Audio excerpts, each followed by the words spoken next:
and it starts right now.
Welcome inside the Valley View Casino Center where the San Diego Sockers and the Turlock Express are getting ready for their third and final meeting of the 2016-2017 MASL season. Mark Serber alongside Nate Aberea. And Nate, these two teams playing in the grudge match after splitting the first two games 1-1, but really there's only one storyline here tonight. The storyline of 296 and 298. Those are the career goal totals of one Craig Childs, the total of currently the all-time leading goal scorer for the San Diego Sockers, the great Bronco Segota, and a hat trick tonight, and there will be a new king as far as the all-time scoring leaderboard for the San Diego Sockers. It's a record that stood for 25 years, Bronco Segota playing for the Sockers from 1984 to 1991 with 298 goals in 282 games.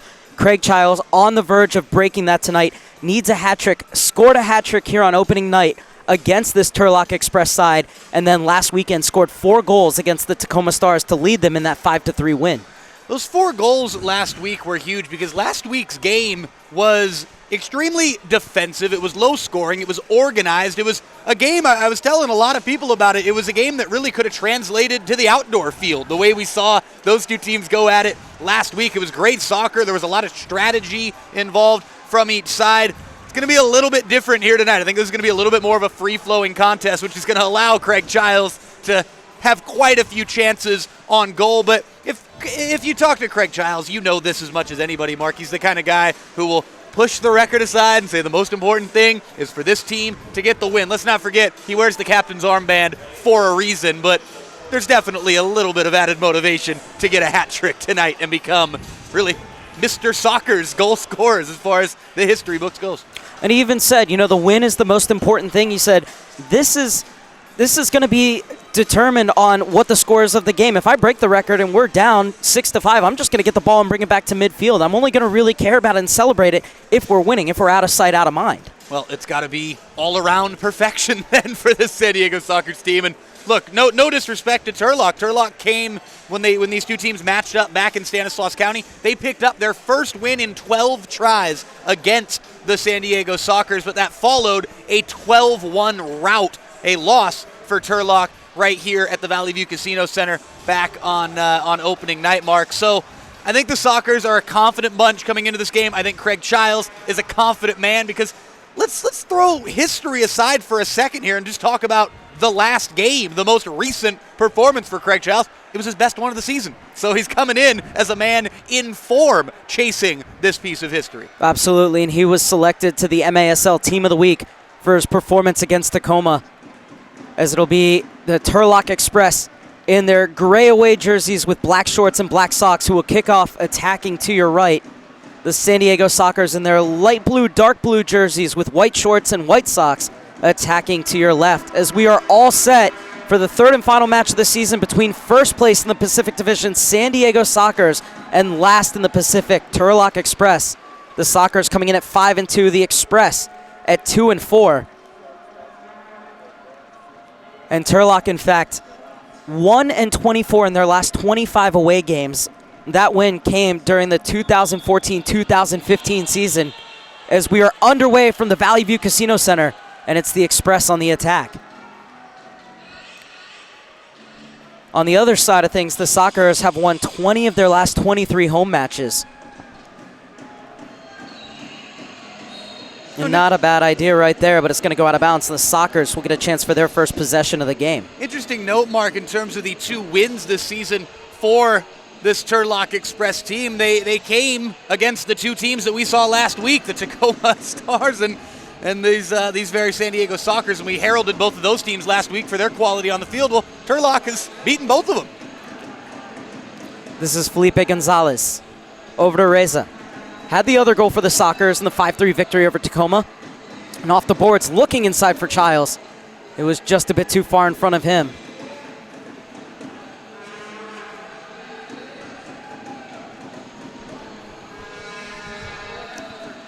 Bonilla.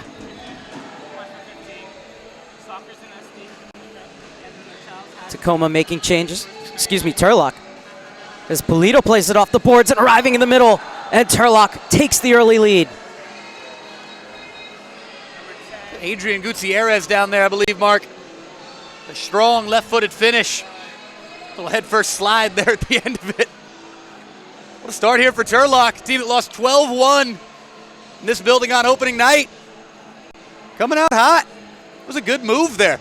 Quality movement from end to end from the visitors. Well, Gutierrez had 2 goals the last time these two teams met in that 6-4 victory.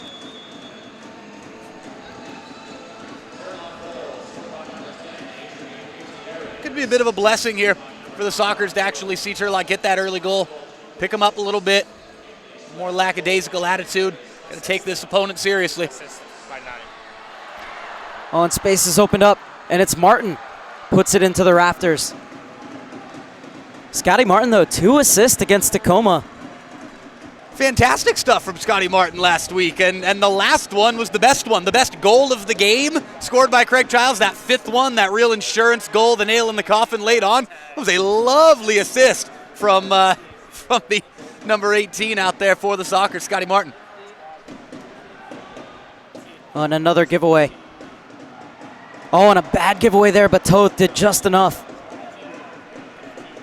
Toth coming in first in the MASL in save percentage at .808 and third in goals against average with just a little over 4 goals a game. And he's giving the fans what they want to see, and that is the occasional highlight reel save. You talk to a guy like Chris Toth, he's not all too big on the highlight reel stuff. He just wants to be clean in goal, and here he's tasked with a difficult situation. Does a good job getting that one upfield. But Toth, these last few games here at the Valley View Casino Center, there's always been at least 1 or 2 electric full dive saves that just lights this crowd up. Felipe Gonzalez wins a free kick on the far side. Phil Salvaggio, real high praise for Felipe Gonzalez. said he's an amazing teammate to have. He's an absolute workhorse. He doesn't care about goals or assists or anything like that. He only cares about winning. This one hammered off the glass, looking for Medina.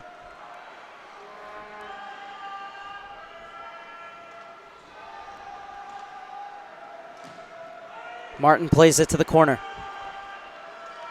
Gonzalez. Tovar steps in to keep possession for the Sockers. And Gonzalez helps it in the corner. Couldn't catch Welsh at the near post.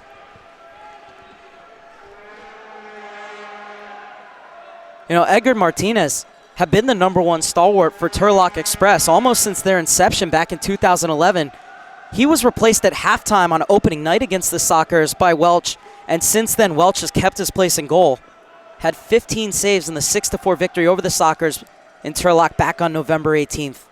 It was a 6-goal barrage in the second period of that game back on opening night that really did Edgar Martinez in after he'd made a number of fantastic saves really in the first quarter of that game. But hey, you know how the world of goalkeeping works. You play the hot hand, and if somebody's helping out, if it seems like they're giving a psychological advantage to the 5 guys out in the field or on the outdoor circuit, the 10 guys out in the field, doesn't matter. You got to stick with that goalkeeper, and Turlock have picked up a couple of wins with Welch in goal. Childs tried to leave it off for Claire. Able to get it back in midfield. And this is Roberto.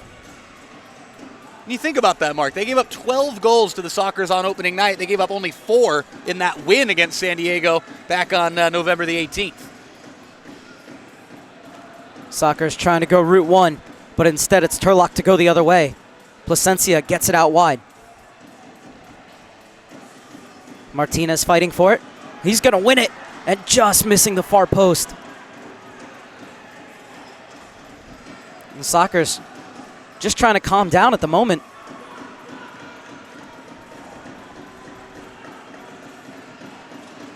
This is a Turlock side that we know is going to sit back and sit deep and force you to try and open them up, but I've been surprised at how high they've been pressuring. They've come out and played soccer this evening, make no mistake about it. It's been an evenly played game thus far. You can even make the case that here in these first 4 minutes and change, it's been Turlock who's been the superior side, but how long will that last? Gonzalez and Roberto not on the same page. Just one change made to the lineup that beat Tacoma last week, and it's Jeff Hughes coming in for the injured Brian Farber. The good news is that it wasn't Farber's knee. It was just a slight knock for Farber. Should be back soon. It was a tough break for Farber. He actually looked really good in that first quarter last week. Just plain and simple. Looked fluid. Looked like he really hadn't missed any time. He's been out for struggling with injury for so long, but definitely the road not done as far as that battle back to full health. Wish him all the best. Tremendous tackle from Queiroz. Still battling for it, but it's the Express who come away with it. This game getting physical here. Look at Horta. Nifty footwork from Horta. And it's a beautiful ball inside. Toth to the rescue. Toth, expert positioning there. Again, nothing fancy, nothing flashy on that occasion. He's known how to stand his ground as a goalkeeper. Just over 9.5 minutes left in the first quarter. Sockers trailing 1-0 to the Turlock Express. Adrian Gutierrez got his name up in lights. Childs plays it off the boards.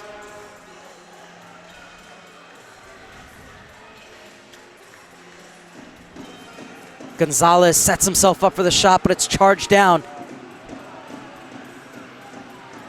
And Martin getting back almost overran it, but does just enough. I was going to say, it was really good tracking back there from Scotty Martin.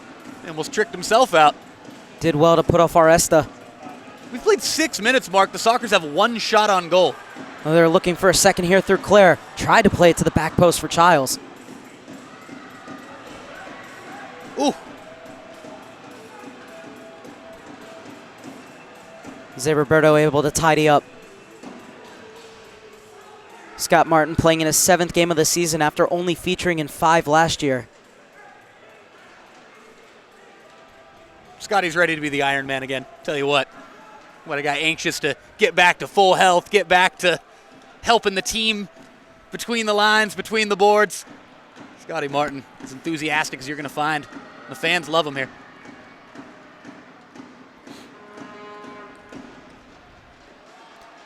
Intercepted by Martinez. was named the MASL Player of the Week after the 6-4 win over the Sockers. Had a goal, 2 assists, and 3 blocks. I guess you could call that the indoor hat trick. Serta off the boards. Good thought there from Serta. I like the idea. And getting back to Brian Farber, he's joking after the game. Said, I had 1 assist in about 10 seconds of play. That's a great ratio. Keep that up. That just shows the attitude that he has despite the underlying frustration. And that's always good to see. Nobody enjoys it. Nobody enjoys the struggle with injury, but keeping a positive frame of mind, it can definitely help. Medina spins. Couldn't get it to the back post. K-Rose lets one rip. And this is Argueta, and he'll win a free kick. We're over the halfway point of this first quarter. Still just the 1 shot on goal, and it was a rather tame near-post effort, if I recall correctly from a few minutes ago. Sockers got to get their stuff together here.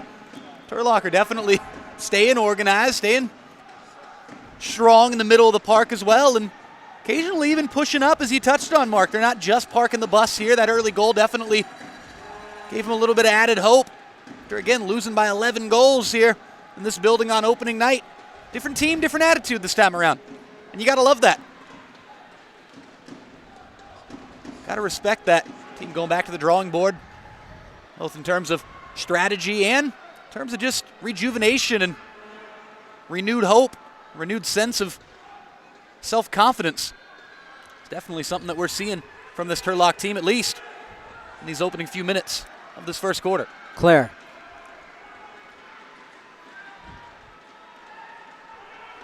Tovar for Reza lets one rip. Oh, lovely skill, and it's the equalizer.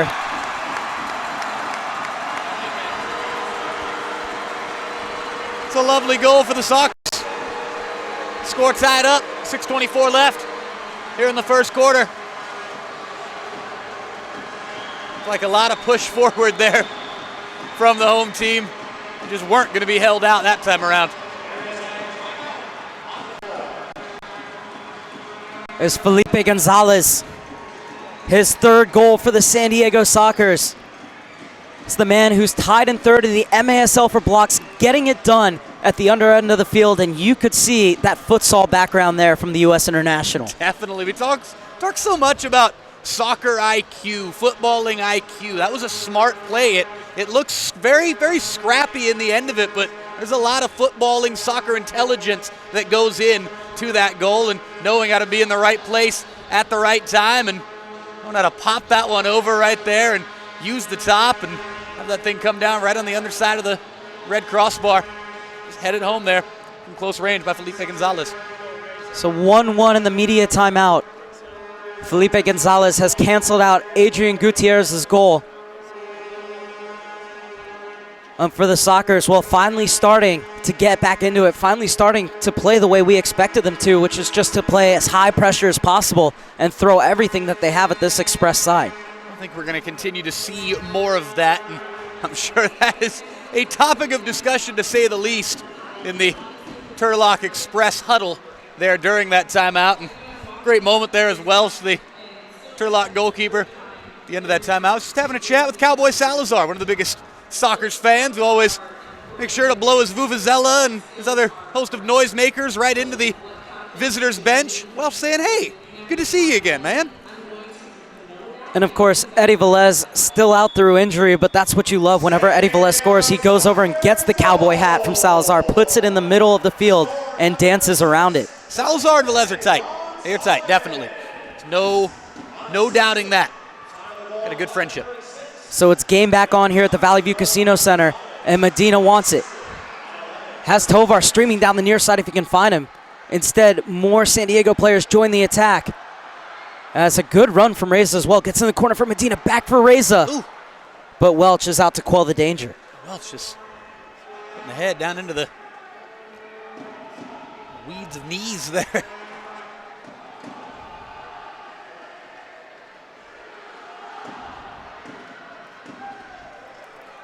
Three soccer players conspire to win it back. And a good job tracking back by Aresta. Bonilla.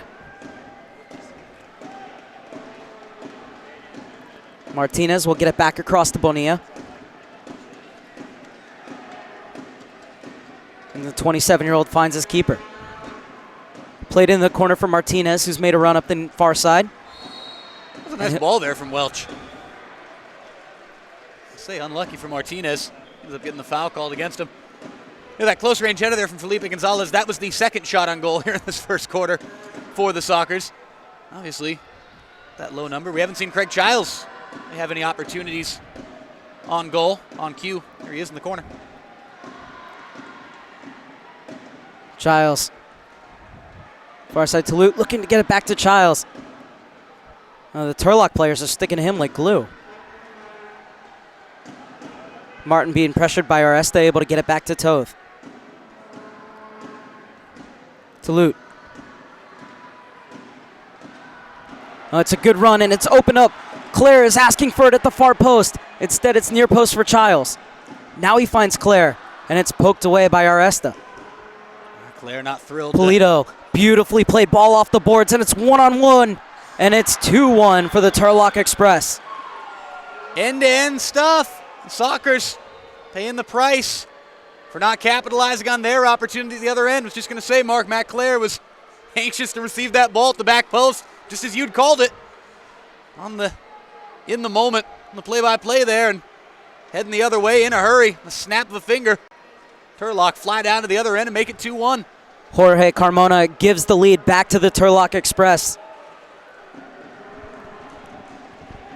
Head coach Arturo Polito describes Carmona as a jack of all trades, and you could see that there, getting the job done on the defensive end and then turning defense into attack in a flash.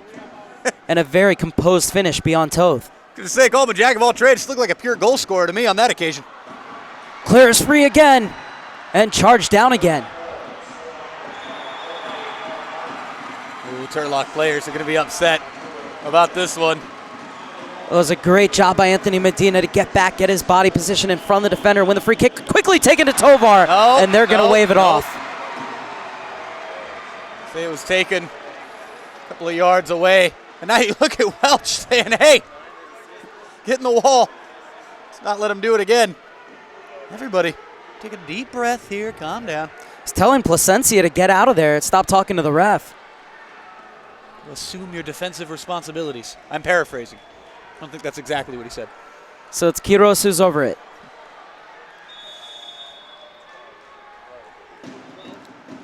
Quiros directly for goal. I thought that was in.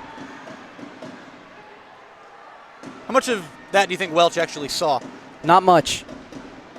Floated in looking for Medina, pawed away. Welch flying out. He's feeling it right now. He's having fun in goal.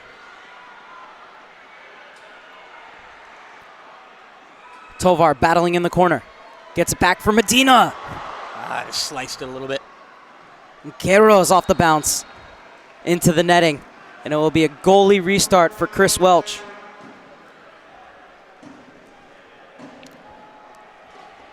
I like seeing the shots from the Sockers. Obviously, you'd hope that from advantageous positions, I like them really wearing the shooting boots over these last couple of minutes. Taking a few more opportunities, creating a few more opportunities, and definitely showing that they're a team that can shoot from distance and score from distance. Escoda lost the handle.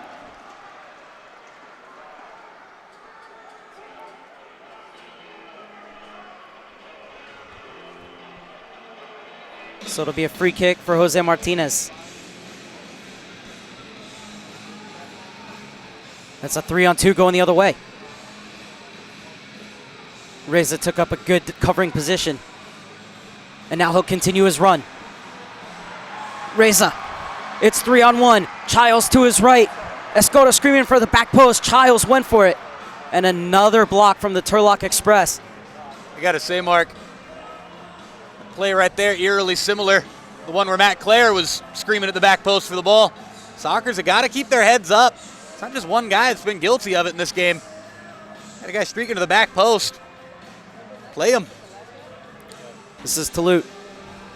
Easier said than done from way up here, but we've seen a couple of times where Sockers players have been rather outraged by not getting played. You got to understand that after a guy makes a run essentially the length of the field, they expect to get the pass hit their way.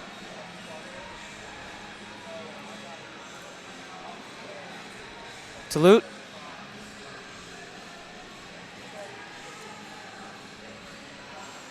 Clipped in for Serta. Childs right in the middle. Threaded through for Childs. Played just behind him. Like the idea, though. Just off the money a little bit. And there's that high pressure from the Sockers, forcing the ball into midfield. Under 2 minutes left here in this first quarter. Important for Turlock to take this lead into the break. Big psychological boost for a team that is certainly the heavy underdog this evening. In the middle for Childs, just off the crossbar. So close to 297. But the Sockers starting to rotate the ball much better. Claire. Childs spins. The rebound. This time Hughes whips it into the middle. Turlock players getting a little tired here on this shift, you can tell. Claire. It's almost like the Sockers are on a power play right now. Watch this. Hughes.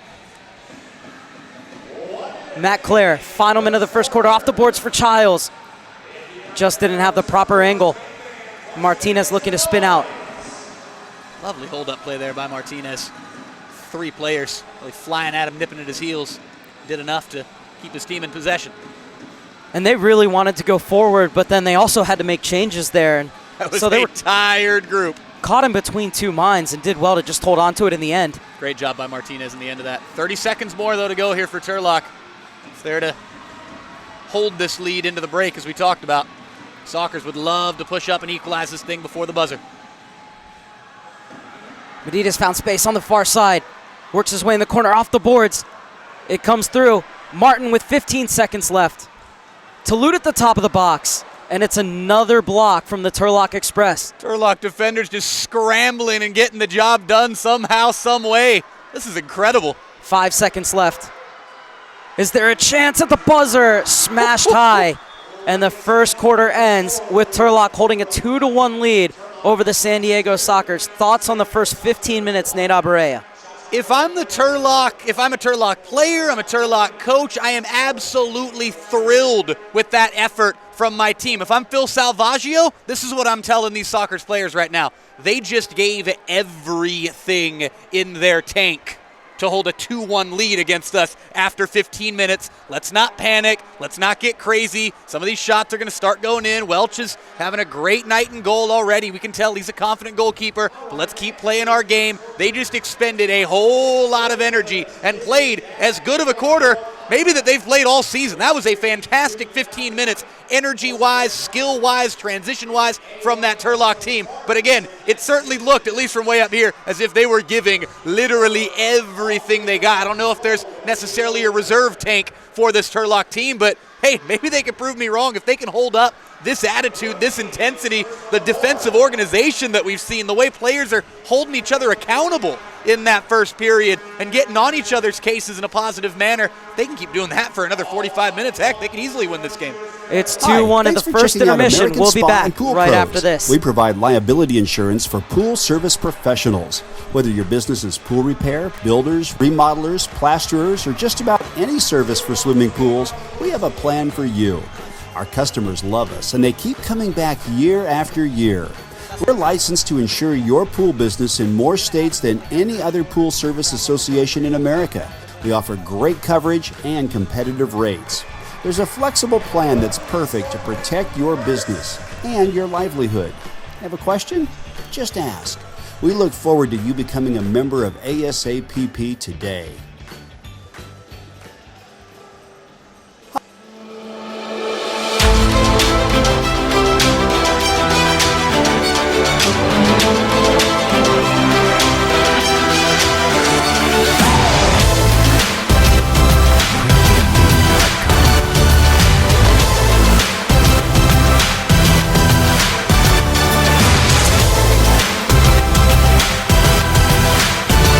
Hi, thanks for checking out American Spa and Pool Pros. We provide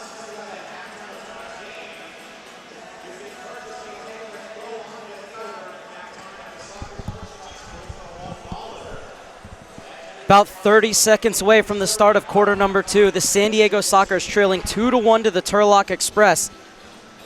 And the goal watch for Craig Childs was yet to score tonight, but hit the underside of the crossbar in that first quarter.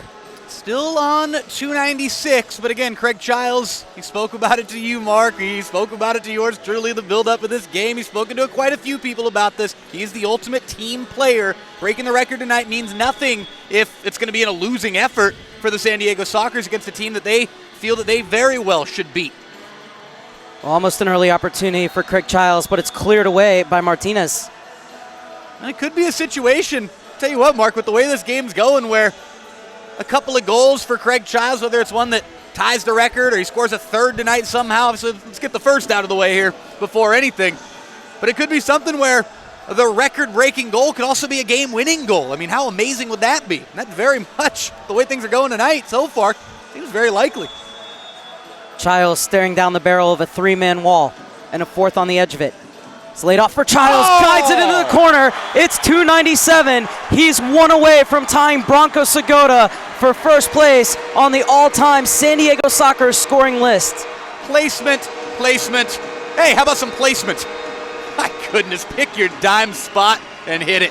Craig Childs never ceases to amaze. That was fantastic.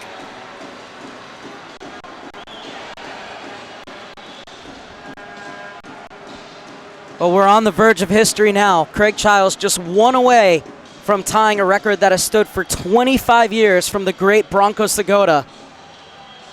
But even more importantly, from a team perspective, they're back level at 2 just 10 seconds into the second quarter. So the theme continues here this evening as far as the chronological order of the goals. Those Turlock, San Diego, Turlock, San Diego. See if that trend continues or if the Sockers can score 2 in a row for the first time this evening. Aresta turns. And it was poked away by Queiroz. Campos comes over to help fight in the corner. Martin Arista is an interesting player, someone who actually really enjoyed watching back on opening night. It was obviously a very rough night for the whole team, losing 12-1, but there were a few bright spots for the Turlock team, and Arista was definitely one of them. He's definitely a bit of a unorthodox fellow out there in terms of his style of play. He gets the job done and has a little bit of flair in his bag as well. Tovar gets it out wide. Welsh saves at his near post.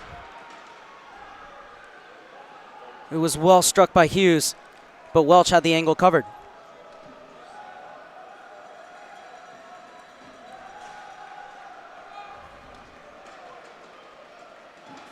Oliveira leaves it off for Queiroz. Oliveira continued his run just a bit too far ahead of him and headed away by Welch. Medina.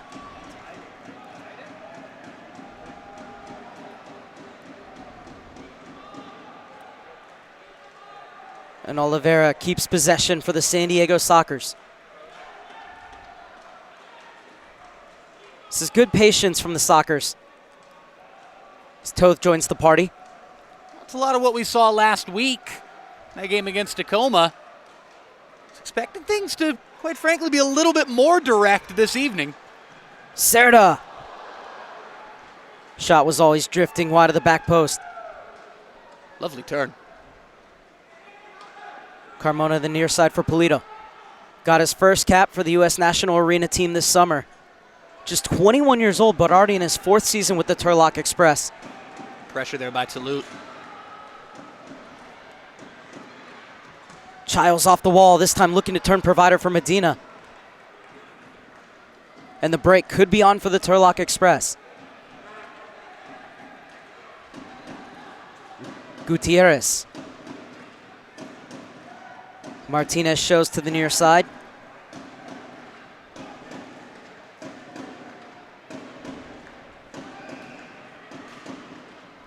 Audacious.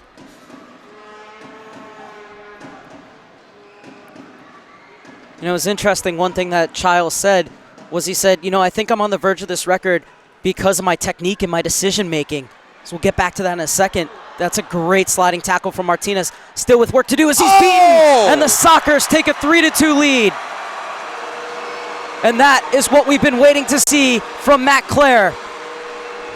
Might wobble, but he won't fall down. What a tackle it was just seconds prior. Clare just keeps on fighting. A fantastic toe poke finish there from close range and just roofed it. What a goal. Excellent finish from Matt Clare. Hasn't really had too many opportunities to score, so he's adapted to become a playmaker. Second in the MALSL in assist with 10, but now has his 4th goal of the season.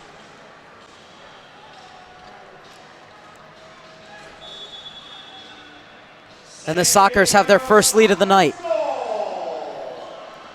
Oh, this is a great build-up, and Bonilla denied by Toth. Quick reactions to get back up and make the second save.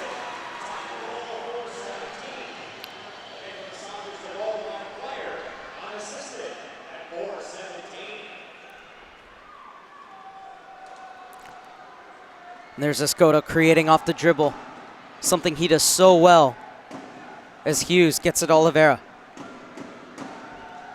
Gonzalez.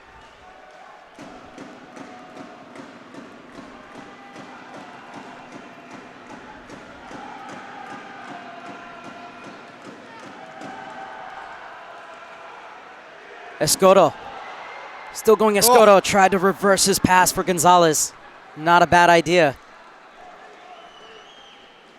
Just over 4 minutes played in the second quarter. Sockers have come flying out with goals from Craig Childs and Matt Clare to erase a 2-1 deficit. Craig Childs just 1 away now from tying Bronco Segota for most goals in a San Diego Sockers jersey.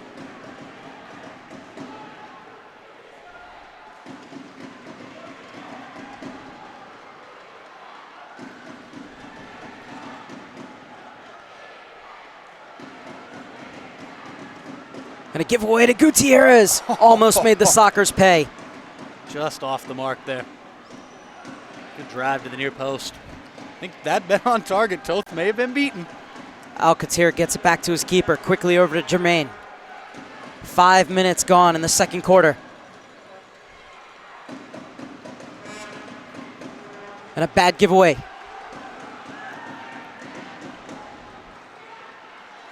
Medina. Martin jumps into the attack.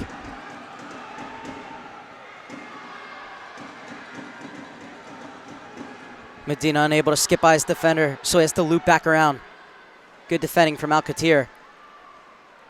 Playing his first game of the season for the Turlock Express, Rafael Alcatir. To Lute. And Campos didn't even move there. Strong defending. Welsh saved the first, but couldn't save the second. And Matt Clare, with his second of the evening, gives the Sockers a 2-goal lead. Guess who's back? His name's Matt Clare. Look out. He's been really held in check for, you could make a case, say, much of this season. It's going to maybe end tonight. Look out here in the subsequent weeks to come, because if this guy gets a scoring streak under him, it's going to spell trouble for the rest of this league. He's got 2 in a row here, just a few minutes. And again, from that tight angle, on his right foot, attacking from the left side, and somehow finding a way to beat Welch. Good stuff, Matt Clare.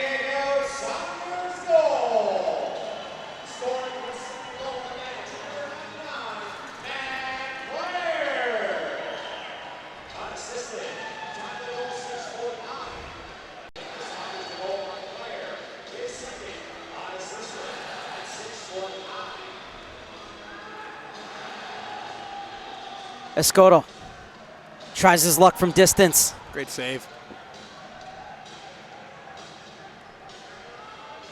It was Craig Childs who needed the hat trick to make history. Matt Clare's now 1 goal away from a hat trick of his own. Matt Clare had 8 multi-goal games last year. He's got his first of the season this time around.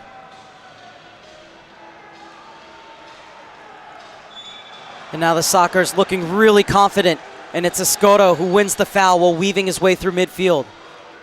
Quickly taken to Cerda. Cerda cuts inside. And deflection took the sting out of the shot. And Welch will smother.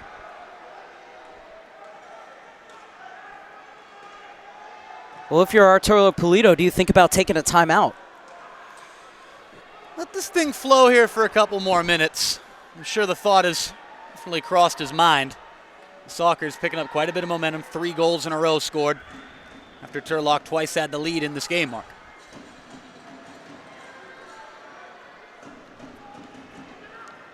Quiros. Martinez policing him. And Quiros forced to play it all the way back to his keeper.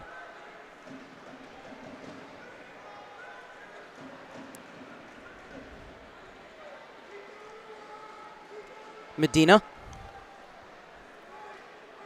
Just under 7.5 minutes left. Sockers with a 4-2 lead in quarter number 2. Into the quarter for Medina. Has Childs in the middle.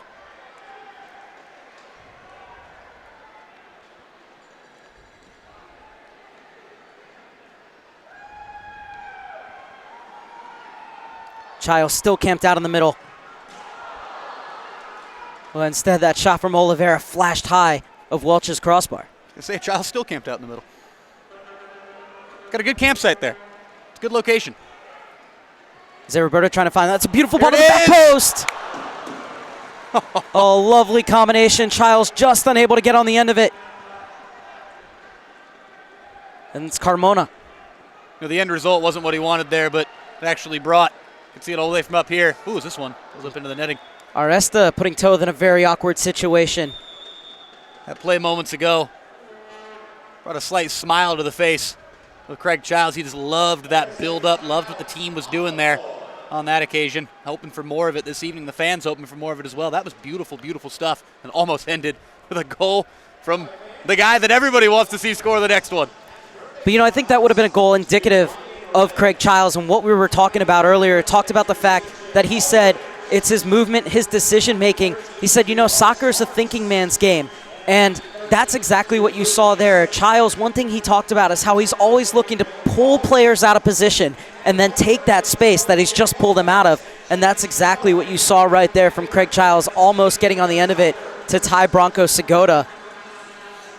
But that's exactly what Childs brings to the table is his ability to see the field and his ability to create off the ball so that when he's on the ball, he has the space to have those rips. Well, it's great to have that as your captain. Talk about leading by example as someone wearing that captain's armband on any team at any level. And you don't always get it to the extent that the Sockers get it with Craig Childs. And that's no knock on any captain around the world, but Craig Childs is everything you want in somebody wearing that armband. He's an emotional leader. He's a psychological leader on this team. I mean, we've talked about it. He's essentially, we said this last week, he's like having an assistant coach out on the field for Phil Salvaggio. And, oh, yeah, he also scores quite a few goals for you. I mean, he's the best of every world for the San Diego Sockers team. And let's not forget about that leadership. It's something that needs to be highlighted quite a bit, and it's something that he takes quite a bit of pride in, Mark.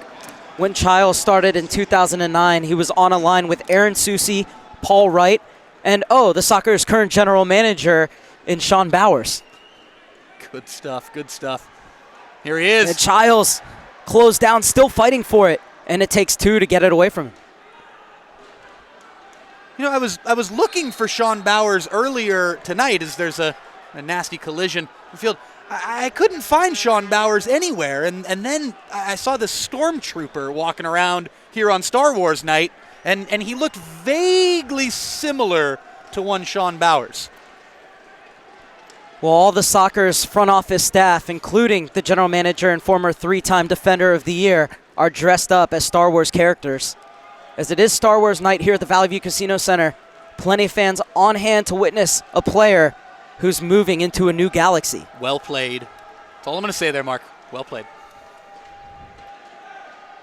Look at Scotty Martin pressuring up high. Placencia gets there first, but the Sockers retain possession in midfield. And Toulouse wanted the run forward from Escoto, but instead it's going to be Pulido.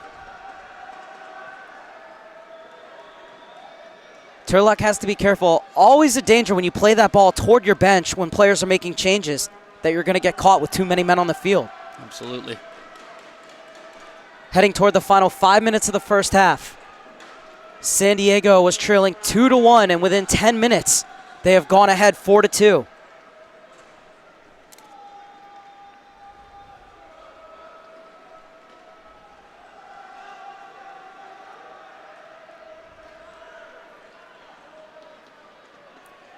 Toth invited to come over midfield. The crowd screaming as soon as Toth gets across that halfway line. Shoot it, Toth! Shoot it! I think he made the better decision.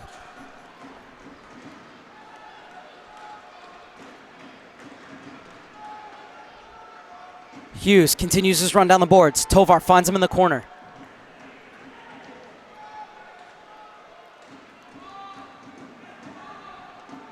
Tovar plays catch with Quiros, telling Claire, go back into the corner. That's where your first 2 goals originated from. Instead, it's smacked down over 3 lines, so the ball is going to come back to the top of that 3/4 line.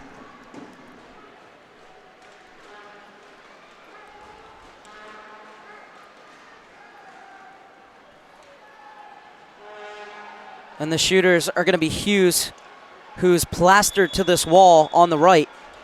And Claire's down at the corner. And it does come to Hughes. Hey. He just didn't wrap his foot around the ball.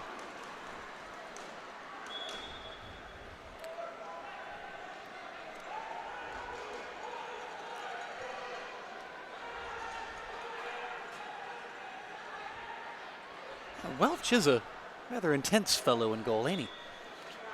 They say you have to be a little bit crazy to be a keeper.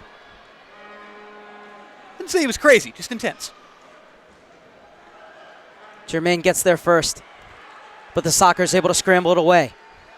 Claire. Oliveira. Claire continues his run, and this time Welsh comes out to clear the danger. And out of bounds off of Cerda.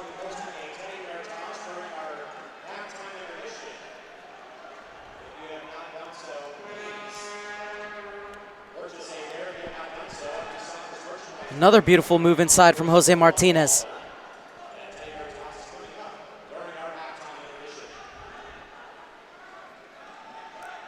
Well, this is a Turlock side playing with a real swagger that we didn't see on opening night back on October 29th. Expended a lot of energy in that first quarter, though, as we talked about in the first intermission. I'm going to say they've hit a wall since then, but Soccer's only found a little bit of a reserve tank and have utilized it.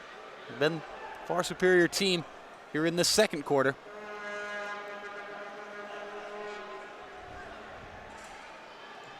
See what the visitors have left in these final 3 minutes before the halftime break. Medina running 1-on-2. Waits for the cavalry to arrive. Zé Roberto. In for Tovar. What a tackle. What a tackle. Great job to get body positioning by Cerda. Aresta was trying to beat him for speed, and Cerda cut off his angle. Using the boards. Well done. Salute. Almost faked himself out. Salute maybe simplify things just a little bit.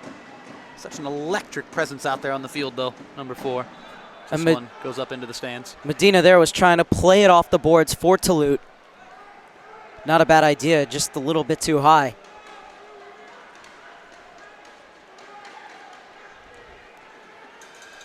We talked about Craig Childs just 1 goal away from tying Bronco Segoda's all-time record. He surpassed the great Julie V on 255 goals back on December 10th against Atletico Baja. And since then has now scored 42 goals in just 24 and a half games. It's almost a year ago to the day. Goal that you reference. It's Atletico Baja. Gonzalez lets one rip, and they're going to get a corner kick out of it. Phil Salvaggio's got to be pleased what he's seen from his team here in the second quarter. As we said, there was no need to panic after the first 15 minutes. Turlock put caution to the wind. Some of that first quarter, they came out, they surprised the Sockers. Expect real attacking attitude from this Turlock team. They attacked well and played good defensive soccer. This one goes off of Welsh. And an excellent job of tracking back Felipe Gonzalez and Luan Oliveira.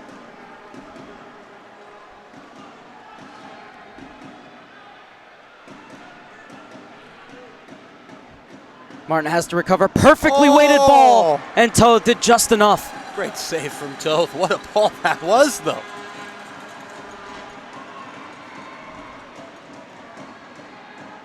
Claire rumbles into the corner. Get it to midfield for Felipe Gonzalez, who will wait for his team to make changes. Childs posting up. Final minute of the first half. And Childs wins the free kick on what seemed to be a rather innocuous challenge from Bonilla. There's an opportunity. Look out for Matt Clare over there on those far side boards. Coming in, a little hot spot on the map tonight for Matt Clare. See if the Sockers work this thing around to Clare. A number of different players who want to be a part of this thing. Childs clips it to Clare on the back post, headed in toward the corner, and they couldn't get it back to Clare. Like the idea, though. Back to Childs. Clare. Quiros. Good movement off the ball from the Sockers here. Inside for Childs, and Welsh read it off the boards. It's one thing I got to say, Mark, here in the second quarter has been vastly superior to their performance in the first 15 minutes of their movement off the ball as a team. It's a lovely layoff from Carmona. Far side Martinez. Off the boards, and Toth played the angle. Awkward one there for Toth, kind of set a flat down on it. Just pinned it to the ground. Final 15 seconds. Is there time for one last roll of the dice? There certainly is. And now, what punishment is Welsh going to get? It's a blue card as he came flying into Clare. The Turlock players are incensed, Mark. They're saying the goalie was going out trying to play the ball with his head. Clare was down in a heap. He's now back up on his feet. It was a nasty collision. You could see it coming as that one floated in midair. And you see Welch and Clare right now. No hard feelings. You know, he has every right to play the ball, but Clare does get there first and win it, and Welch is flying out of his box. So a power play for the home team.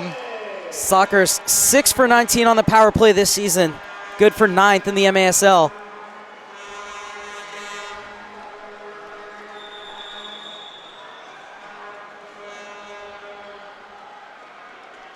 And it's Childs who's over it. So they had 5 out there, Turlock, didn't they? They did, and this is now going to get sorted out. Much the same as in the hockey world, the penalty on the goalkeeper results in somebody just being the sacrificial lamb who did nothing wrong, but they have to go take the 2-minute penalty for the goalkeeper.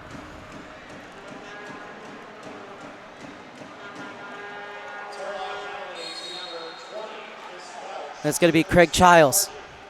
And he'll call a timeout so that Phil Salvaggio can draw something up with 11 seconds left in the first half. You know, I think Childs called that timeout because he went over to Salvaggio and is telling him what he saw. Not exactly sure what he saw. It didn't look all too fluid there, really, for anybody. Yeah, the Turlock players looking confused as to who should be out on the field. They were scrambling. Welch was screaming at people. Not the first time we've seen or heard that this evening. Matt Clare was getting his rhythm back after getting knocked to the floor on that crazy collision with Welch just seconds prior. I think he was waiting for the birds to fly away. Well, that's what we're seeing right now, and thankfully, as we see the replay up on the Jumbotron right now, Matt Clare did not take too hard of a hit to the head there. It looked like it was far more to the shoulder area. That's nothing to mess with, as we know all too well, as far as concussions in any sport. It seemed as if Clare really took the brunt of that with the shoulder area and maybe into the chest there. It reminded you of something off the American football field a strong safety flying in for a hit. It seemed like Welch was playing the ball, but as you said, Mark, it also looked like Claire was there first. We'll see what happens here now. Childs leaves it off for Oliveira. Almost. Childs. And Childs again. And just too many Express jerseys in the way. And it's clear down for Toth. Well, that's going to be a three-liner. So a chance for San Diego now. Was not the smartest play to just boom that one clear. If you actually maybe could have gotten a little more air under it or just played it off the boards. Would have done more good for the team because now Childs is going to have a chance to just blast one here with perhaps literally the last kick of this first half. Toth has come all the way up. He's on the near side boards in the corner. But it's going to be Childs just over the crossbar. And we will go to halftime with the San Diego Sockers leading the Turlock Express 4-2. Excellent comeback for the San Diego Sockers in the second quarter. Trailing 2-1 after 15 minutes, leading 4-2 after the following 15-minute quarter. A 2-goal lead for this team, and you got to say a very fair score line with the way that first half went. But that first quarter was very much in the favor of the visitors from Stanislaus County. We'll see if they can replicate that first quarter performance when they come out for the second half, Mark. At halftime, the San Diego Sockers leading the Turlock Express 4-2, and Craig Childs now just one away from tying Bronco Segota for most goals scored in San Diego soccer history. We're going to take a break, and we'll return with plenty more at halftime right after this. And for that, we turn our attention to a different brand of football. The Sockers' Craig Childs will join us in studio for what is now your 16th or 15 or 16. We're going to have to count up. Close. First of all, it's an all-Poway thing. We had Anthony Gwynn and now yourself. You've known him. You've been same high school, same college. Yep. Tell us the Anthony Gwynn story really quickly before we get started. We were on the same Little League baseball team, the Oakland Athletics in Poway, and I think my dad picked him up for a game because my dad was the coach. And backing up, my dad ran over the call box, and I think Tony ran. Get into the yacht. To get into the gate, and I think he just kind of came out and was like, "Don't worry about it. You go, get out of here." All right. Speaking of, well, first of all, let's talk about this. Let's show the graphic if we got, or the graphic. A big game coming up. Sockers are playing their final game of 2016 this season against Turlock at the Valley View Casino Center. Between Star Wars Night and the Teddy Bear Toss for charity, plenty of fun to be had. But there's also going to be some records on the line. Can you talk about that a little bit?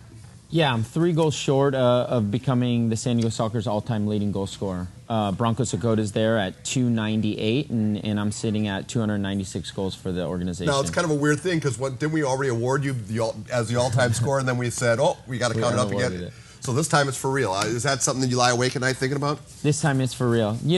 It's interesting. It's hard to put my thumb on it. It's a humbling experience. I'm extremely happy and humbled to be in the situation I'm in, and it's hard to say. Where are you on Poway's all-time scoring list? I don't think I'm up there. My little brother tells me all the time he had more goals his senior year than I did, and he didn't make it to college soccer. So then at San Diego State, you're somewhere around the top 12 or 10 or 12-ish. I think I had a solid season. But now as a professional, what would it mean to you to be the all-time leading scorer?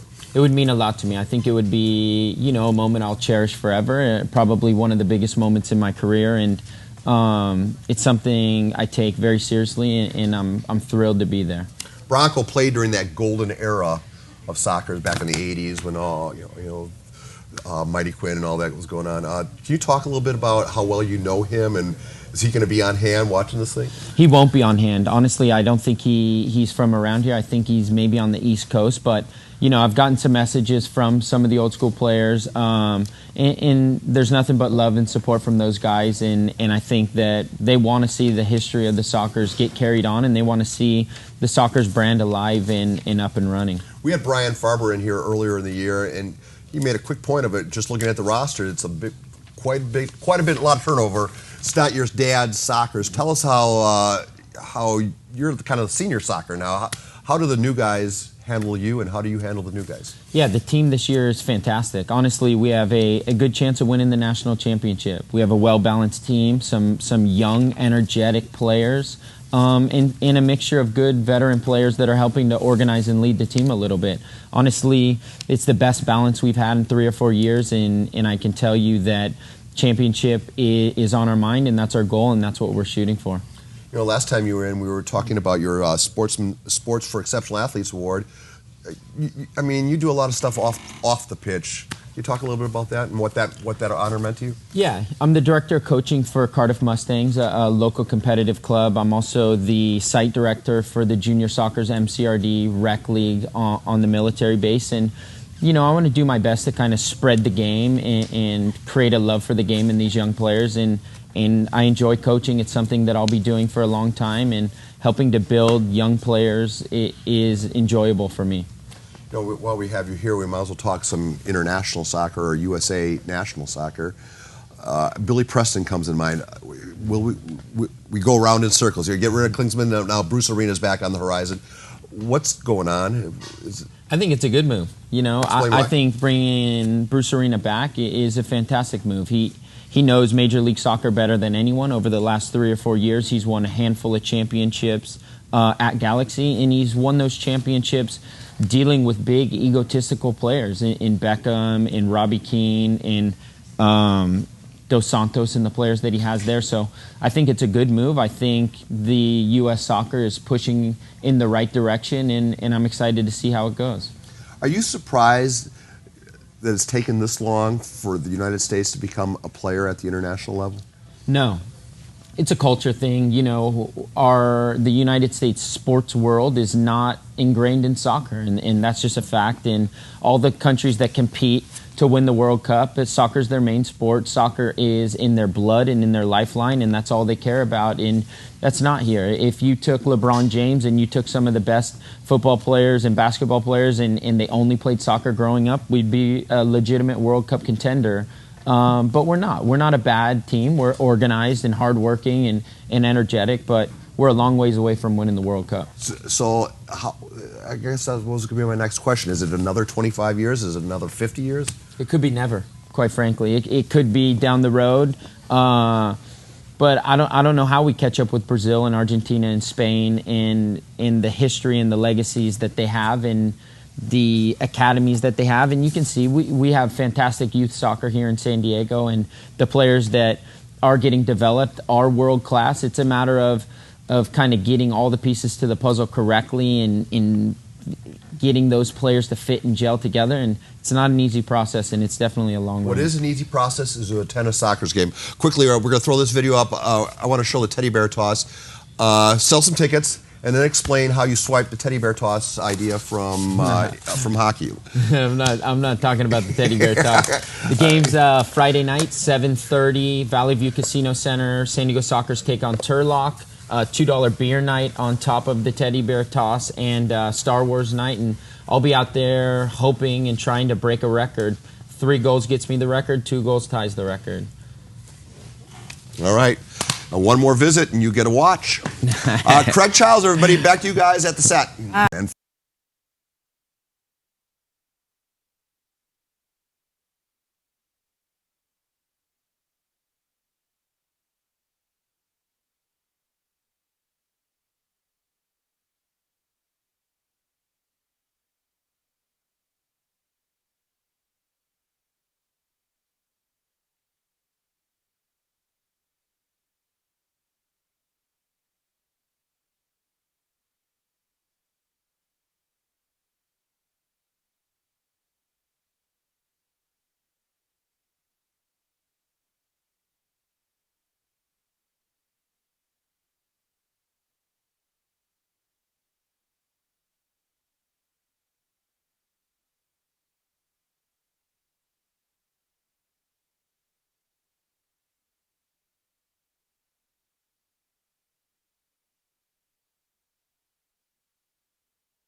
Back with you at halftime. 2 minutes left before kickoff for the final 30 between the San Diego Sockers and the Turlock Express. Nate, San Diego has the 4-2 lead, and Craig Childs just one away from tying Bronco Segota for most goals by a San Diego Sockers player. History very well could be made here in the next 30 minutes at the Valley View Casino Center here tonight. But as far as the game itself goes, something that Craig Childs himself will tell you is far more important to him. He wants to break the record, but he wants to do it in a winning form for the San Diego team. If Turlock can play the way they did in that first 15 minutes, this could be a very exciting, even second half. If it's the way that second quarter went, it could be a lot more scoring for the Sockers here in the next 30 minutes, and that very well could lead to some record breaking for Mr. Childs. And if you're Phil Salvaggio, what did you say to your soccer side at halftime?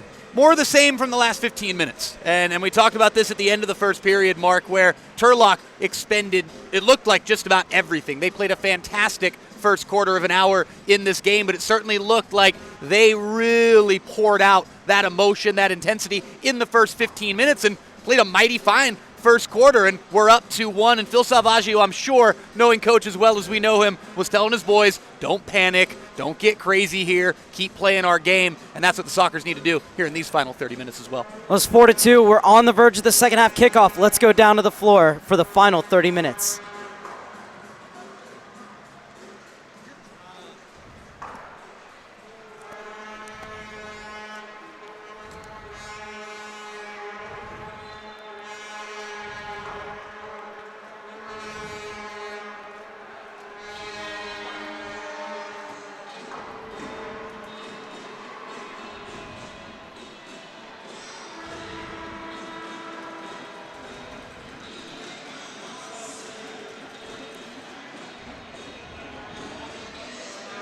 Nate, the fans are ready for this second half. The deep end, well, they're always ready. They've been going hard since before this game started.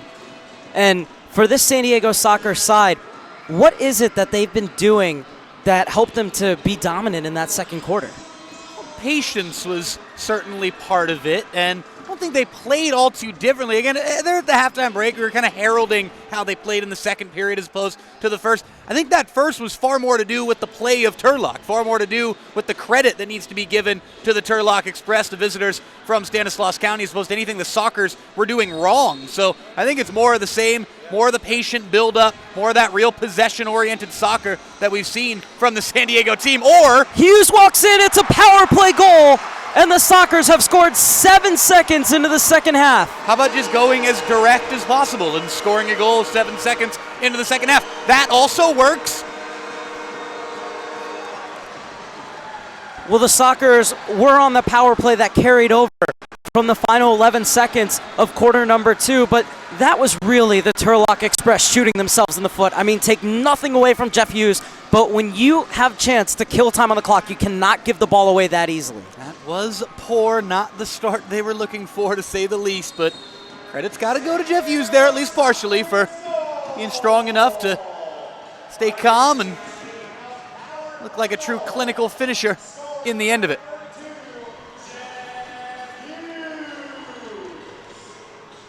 Funny because it was a power play goal, but it had the feeling of the type of goals that you see scored shorthanded. Those one-man breakaways, actually. That was not a power play goal that you see very often there. What a psychological blow that has to be to the Turlock Express. I mean, it's one thing to give up a goal on the penalty, but it's another thing to give it up 7 seconds after the restart. Well, we'll see how they respond. Very curious to see how they're going to respond to that. And this is in for Childs. Will the floodgate start to open here? Quiros. Salute.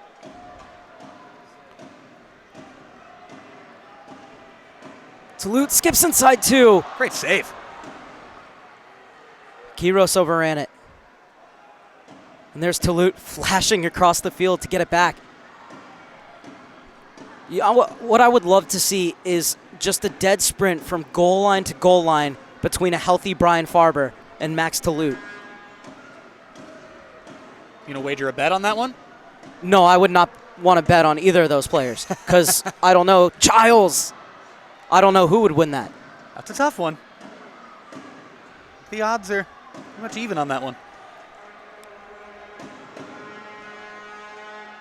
That's as they say, Mark. I know you know nothing about the sports gambling world. Never done any of that type of stuff. What they call a pick'em. Childs wants it in the middle. Quiros went for it himself.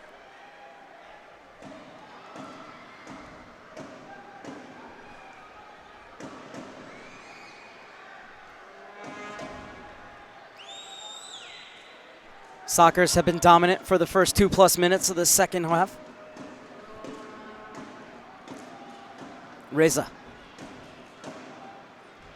Oliveira wins the free kick in the center circle. Oliveira's so good at that. You just hate playing against guys like that. This sounds funny. This sounds like a funky thing to say. They know how to get fouled. They're really good at drawing fouls. And it's opened up, poked away from Childs.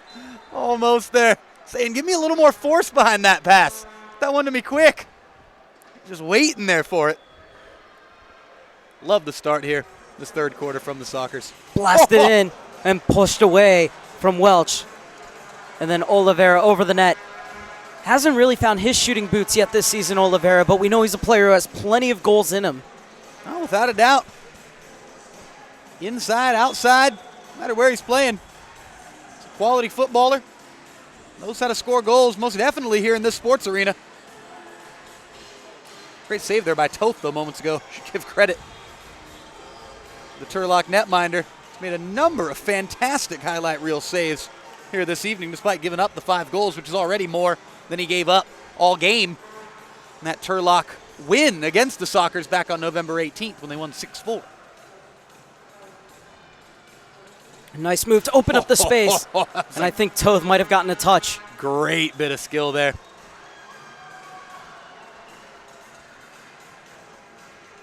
So 5-2 with 11 minutes and 56 seconds remaining in the third quarter. Jeff Hughes scoring just 7 seconds after the restart. And it's a power play goal as that penalty from Welch carried over from the second quarter. As Martin hooks it away. Medina with a lovely touch. And he felt that Horta had impeded him.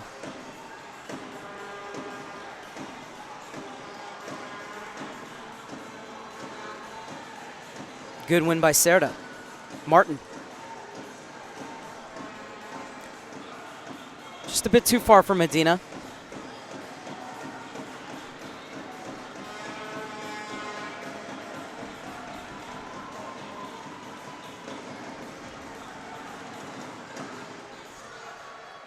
And this is Hughes. Such a smart player, Jeff Hughes.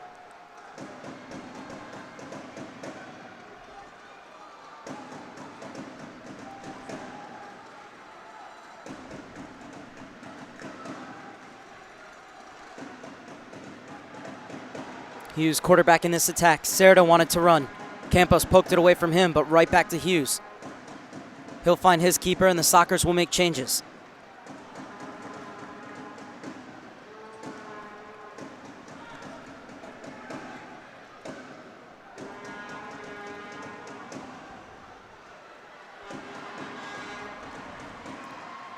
Poked out wide. Great effort to win the ball back. Played to the back post. And Tovar cut inside when he should have gone to that back post for the tap-in. How many times this evening the Sockers has been inches away from getting the goal at the back post?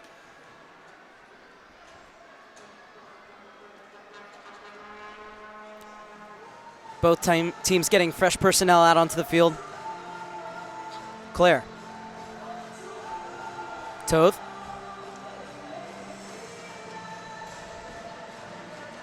Claire in a battle with Martinez. Jose Martinez played just 4 games last year. He's playing his 5th tonight.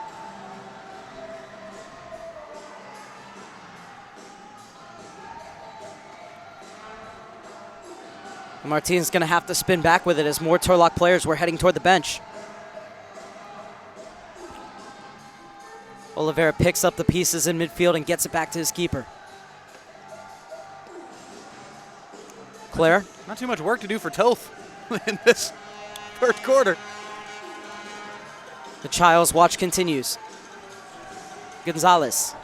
The Childs watch also continues for the Turlock defense. Childs got that 1 goal tonight, but Turlock has also done a real nice job shutting number 37 down. Not as if they're just trying to spoil the party. They know that Craig Childs is one of the most dangerous weapons that the Sockers team has. Of course, Matt Clare, I think, has seized the opportunity with some extra space to work with tonight. He's got 2 goals of his own. That's an excellent effort from Gonzalez.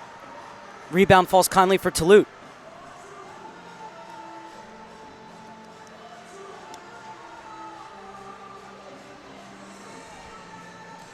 Clare leaves it off for Toulouse.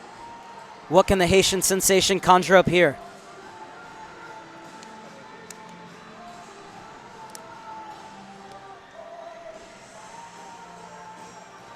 Childs targets up, but the ball a bit too soft from Clare. Is able to get it to Childs.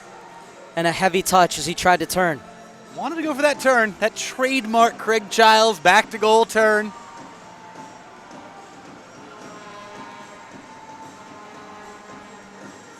This is Toulouse. Oh, he thought about it. He thought about it there. He certainly did. And Valachevarria saw Toth creep it off his line. Just thought about going for the most audacious deep chip. Look out for Childs here, though. Ooh.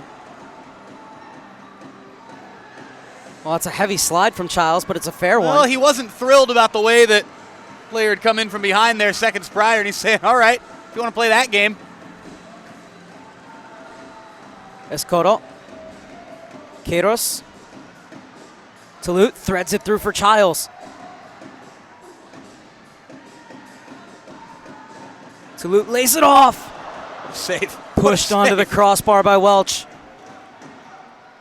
Reza so close to his 3rd goal of the season. He touched more of that shot than he saw.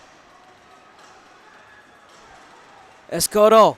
Lovely ball for Reza, who continued his run. So the next stoppage in play should trigger the media timeout. And this is a game that has gone by quickly, Nate. Definitely has a ebb and flow to it.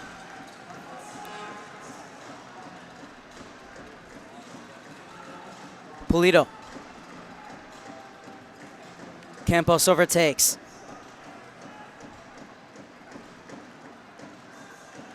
Germain plays it in the corner. Continued his run.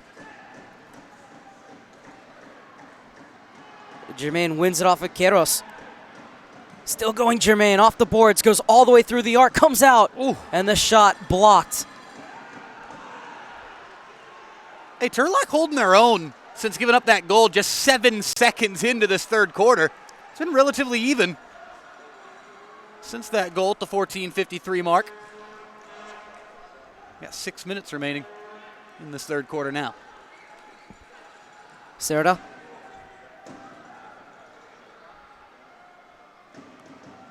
Five to 2, San Diego leads Turlock. And if you're just joining us, Craig Childs 1 away from tying the all-time scoring record for the San Diego Sockers. This is Oliveira, who's looking for his 1st goal of the night. Craig Childs looking to tie and ultimately break a record that has stood in San Diego for 25 years. He sits on 297, chasing Bronco Segota on 298. As Arturo Pulido wins the free kick for the Turlock Express. I asked Phil Salvaggio, what are the similarities between Bronco Segota and Craig Childs? And he said, if you look at their shot, it's such a quick release. They look like they have absolutely no backspin, and that's what makes, or backlift rather, and that's what makes it so hard for keepers to adjust. I hear people talk about that for basketball players so often, the quick release. It's not something you really hear all too often in the soccer world. But here in the indoor game, such a quick brand of soccer that you see between these boards, that quick release that Mark was just touching on there and that Phil Salvaggio spoke of with both of these 2 all-time scoring greats for the San Diego Sockers. Bronco Segota and Craig Childs, they both have got tremendously quick releases. That's helped them, both of them, so much over the years. Clare able to keep possession as he pokes it away from Placencia. Claire's just been going at it with these Turlock defenders the whole game. In that case, a Turlock forward.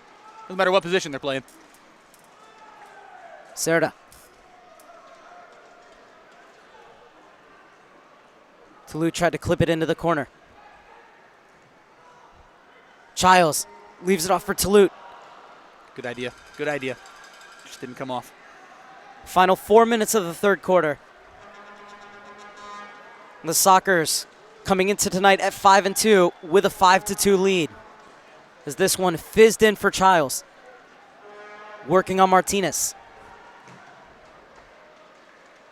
Martinez did a good job to keep his foot in front and gets the block, and Childs whistled for the foul.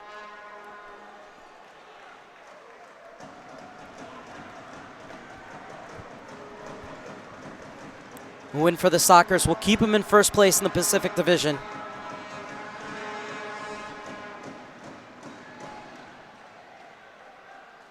As Toulouse smartly heads it back to his keeper. Look at Toth quickly out to Claire. QB to wide receiver up the sideline there. That was Claire. great. Love quick thinking, quick-minded goalkeepers. Smart with the distribution.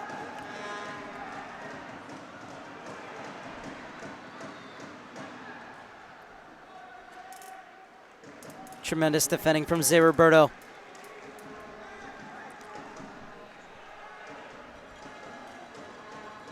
Claire. Bit too much weight on that ball for Hughes. And it's Campos. Rejoin the Turlock Express from the Las Vegas Legends. Was with the club all the way back in 2012.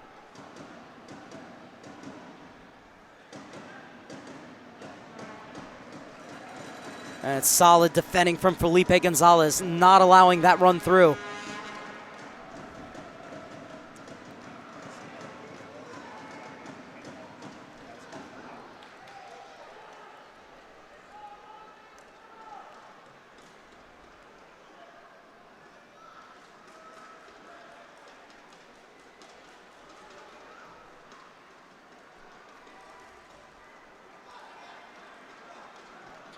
Tovar circles around, gets the benefit of a deflection, and the Sockers take a 6-2 lead. Can't help but feel for Welch on that one. That was a brutal deflection.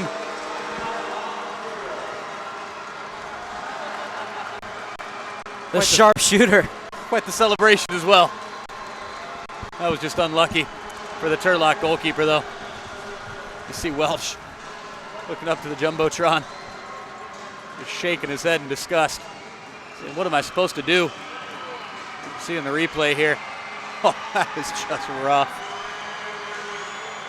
If you've ever played goalkeeper at any level, you see something like that, can't help but just cringe a little bit.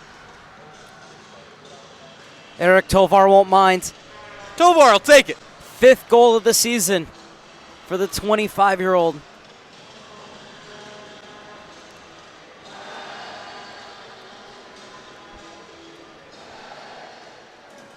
And you know that media timeout usually comes about the halfway point, just under 7 minutes.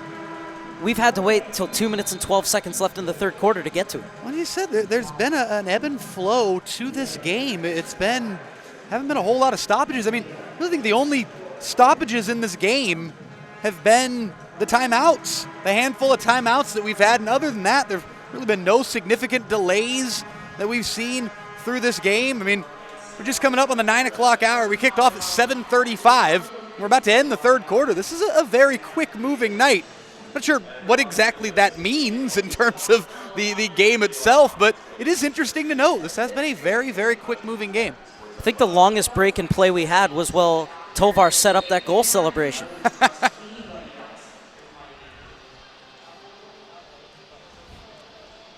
was wondering if they were going to go for a Star Wars-themed celebration here on Star Wars night at the Valley View Casino Center. Well, they all came out in Stormtroopers masks. That was pretty awesome.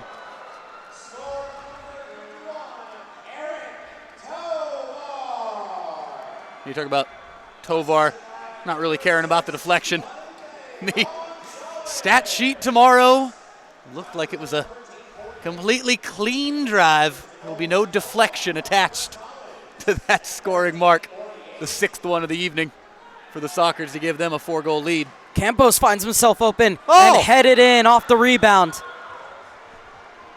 Well, the Sockers felt that they should have had a foul, but instead it's the Turlock Express who have the deficit. Trailing 6-3 now. There's a good headed finish there. Smart stuff from Martin Arista. Just smart. No need to really go for power there. Toth was scrambling. So that ball was flying all around the Sockers' goal area. And Arista smartly came through it with the head. Put it home. Good stuff, number 14. 6th goal for Arista. Just 3 away from last year's total in 20 games played. 26-year-old is having an excellent season with the Turlock Express. This one rolled along the carpet for Childs.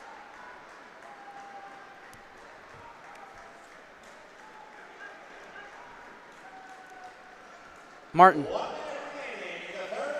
Final minute of the third quarter.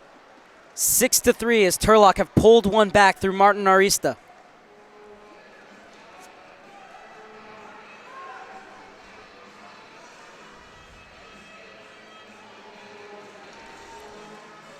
Well, we had to wait till the fourth quarter last year against Atletico Baja for Craig Childs to surpass Julie V.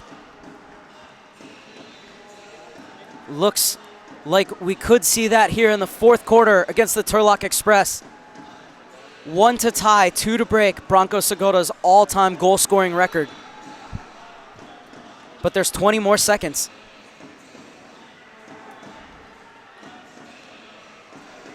He said it would mean so much to him to break it in front of his family and friends and these fans who've supported him for so long. And he might get a chance here off the mistake from Welsh. 3 seconds left too. We head to the final 15 minutes with the San Diego Sockers up 6-3 against the Turlock Express. What do you make of the third quarter, Nate? Well, it was important for Turlock to get that goal there before that third quarter ended. They definitely feel like this game ain't over. Had they not gotten that goal the way the tides had been turning, it would have been 5 unanswered. It was 5 unanswered, actually, for the Sockers until that goal went in there to make the score 6-3. So Turlock's got to have a little bit of hope left, and if they can come out with the energy that we've seen from them through spells in this game, they very much have an opportunity to get something from tonight. It's going to take a real strong comeback in this fourth quarter to do something, but this game ain't over just yet. As far as the big storyline, we're hoping that history is made in this fourth quarter. Childs on 297, the record from Bronco Segoda, the all-time scoring record for the San Diego Sockers franchise at 298. We'll see if Mr. Childs can get 1 or maybe even 2 in this fourth quarter. Heading into the fourth quarter, it's the San Diego Sockers 6, the Turlock Express 3. We're going to step aside, but we'll be back for the final 15 minutes right after this. Blew out my ACL. Pulled my shoulder out. Broke my collarbone. I had a Liz Franck injury. You play long enough and it's going to happen to you. I heard a lot of good things about UC San Diego health system. The hospital, the doctors. Gave me a lot of confidence going into the surgery. A good experience for me. I was able to get back to the sports I love. It's always nice to relate to a doctor when they've been an athlete. I wouldn't trust anybody else with my knee.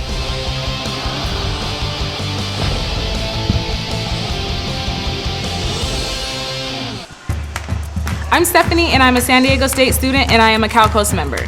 I would honestly consider the people who work at CalCoast my friends. Like when I'm walking up, they're smiling and still respectful, really kind, but they're just happy, and they really seem happy to be doing their job.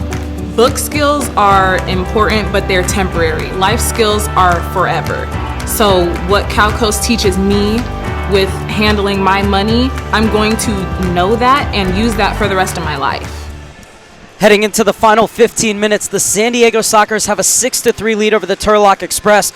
But Nate, let's remind the viewers that in Turlock's last game against Ontario, they headed into the final 15 minutes trailing 6-1, scored 4 goals, and at 6-5 only conceded a goal with the 6th attacker out there to lose 7-5. As Phil Salvaggio said, this is a team that defends, and then they come at you with everything they have in the fourth quarter. Well, they better be ready for it then, and if they know what's coming, they better be ready, these San Diego Sockers, because Turlock is clearly a different bunch than the team that we saw on opening night back in late October when the San Diego Sockers ran them off the turf winning 12-1. This is a different team with a different attitude, different mentality here this evening. Really throughout the season, this Turlock team looks to have grown quite a bit. We'll see what they can do in this fourth quarter. It's going to take quite the comeback effort, but hey, as you talk about, that effort that they gave against Ontario last week, something like that, to give the Sockers fits. They got to be ready. Those boys in blue and white. I didn't even have time to remind the viewers that the Sockers were on the power play as we started the third quarter, because this man, Jeff Hughes, scored just 7 seconds in. Looking to turn provider here, and he very nearly did inside the first 10 seconds. That's the hot time for Jeff Hughes. First 7 seconds of the quarter. That's Jeff Hughes time, apparently. We're going to make that a thing.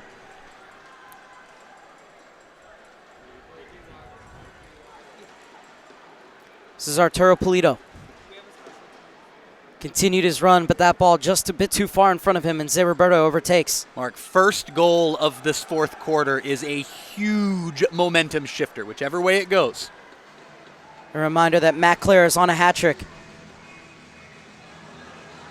And Zé Roberto outpaced. It's one-on-one. Oh! Just wide from Gutierrez. Clare.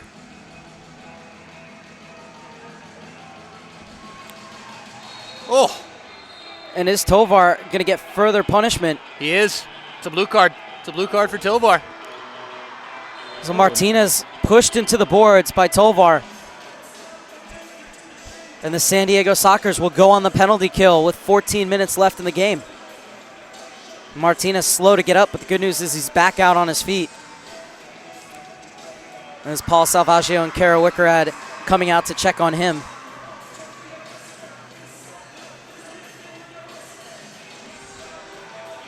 Talk about how big the first goal this period could be. It's one of those score lines right now. Think about the difference between 7-3 and 6-4. It just has that feel to it.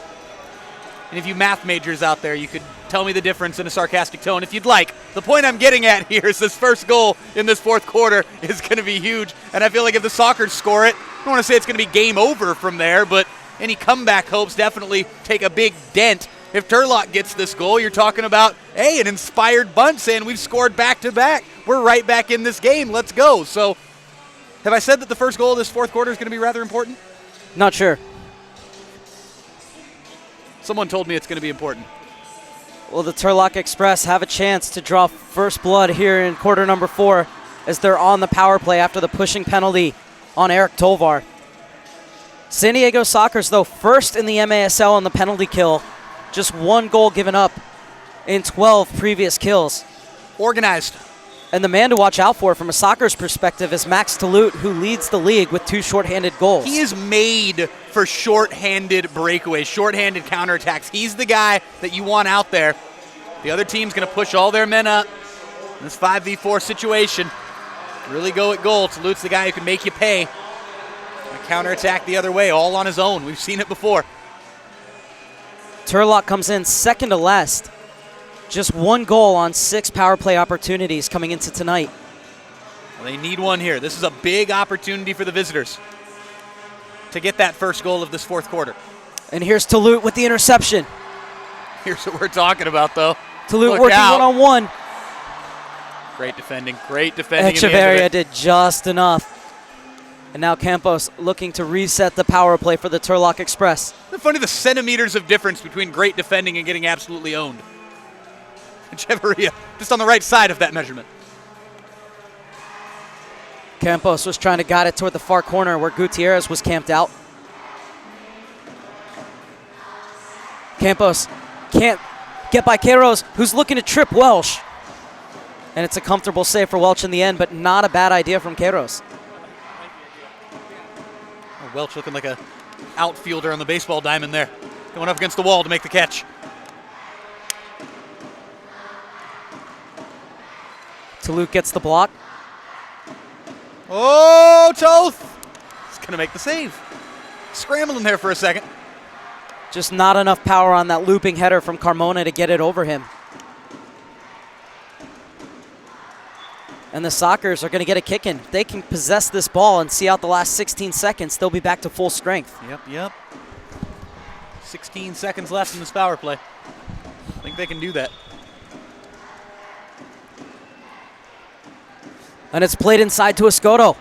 Skips by one and nearly picked out the far corner. I was going to say, how about a shorty? Turlock's got 5 seconds left in this power play. Surprised they're not pushing up a little bit more. The sides are now even. Sockers have killed 12 of 13 penalties they faced this season. As Martinez spins Hughes. And Hughes gets him back at the second time of asking. And then Carmona just got in front of Quiros. 7th man down there. Pitch side is giving it to Martinez. So there was a bit of simulation in play there moments ago. Gutierrez. Echeverria's shot is charged down. Ooh. Toth wouldn't be beaten at his near post. Still work for him to do as he slides over and saved save. off the line by Gonzalez. Toth claws it away. Well, it's desperate defending, but it's tremendous defending from the San Diego Sockers, who keep the Turlock Express from 3. But what do we have here, Mark? It's There a was an delay of game infraction. on the clearance. There we go. Martinez, though, wanted to give it right back to the fans in the front row. Almost scored from an impossible angle, and then chaos ensued there. A couple of great moments there from Toth. Campos has a 3-man wall. Gets it over Echeverria, unable to poke it home.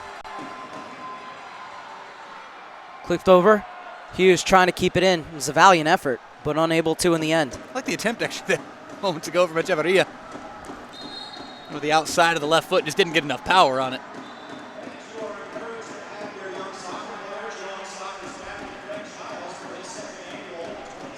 Great defending from Felipe Gonzalez and Chris Toth.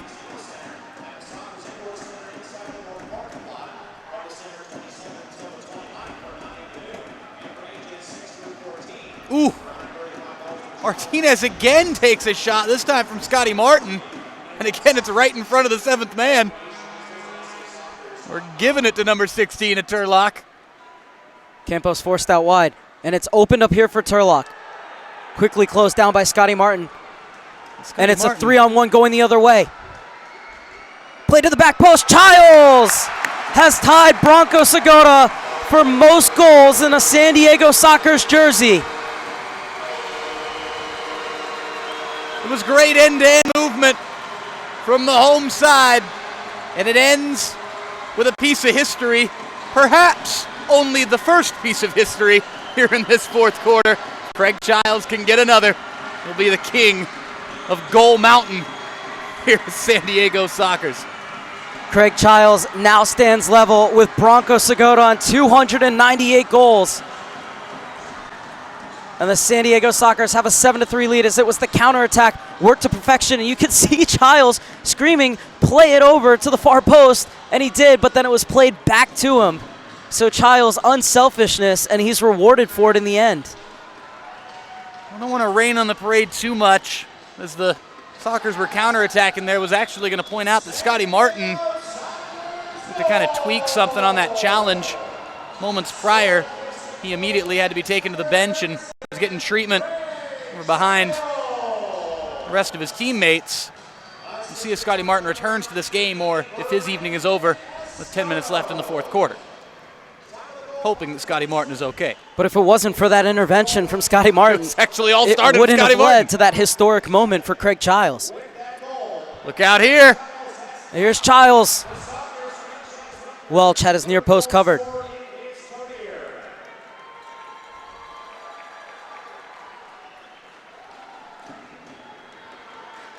I talked about how we haven't had too many stoppages in this game. If Craig Childs gets another one, we'll certainly have some kind of stoppage, some sort of ceremonial gesture. Toulouse was in a bit of trouble, but he turned on the afterburners to win it back. Here's where the speed of Toulouse is so underrated defensively, getting back. Let's talk about how amazing it is watching him fly upfield and score goals and assist goals and put pressure on opposing defenders.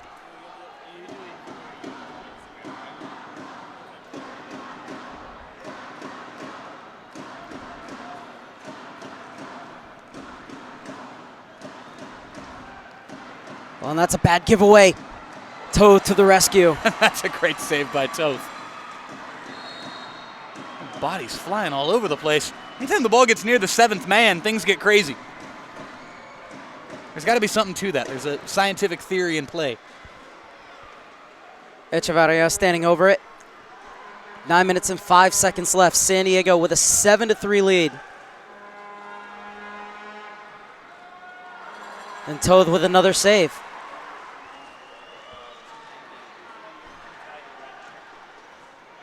That's a dangerous ball played across your own box. Okay. Hughes was able to scramble it away, and the ball comes all the way back to Welch. Things starting to open up here for Turlock. Carmona. Dispossessed by Tovar. Hughes. And he'll circle back around. I think Hughes sensed line change there. Good heads-up play for number 32. Get some fresh legs out on the field. Toth angles it for Claire. The spaces open up for Oliveira. Queiroz back to Oliveira. Beautifully done. And the Sockers extend their lead to 8-3. That's magnificent. That is magnificent soccer from San Diego. It's not Craig Childs scoring the goal, but Mr. Oliveira, LSO, with a great finish after a great bit of build-up from the boys in blue and white. The give and go was great. The finish even better. That goal belongs to Oliveira. Great stuff from number 11. It's 8-3 San Diego with 8:11 left here in the fourth quarter mark. The interplay was devastating.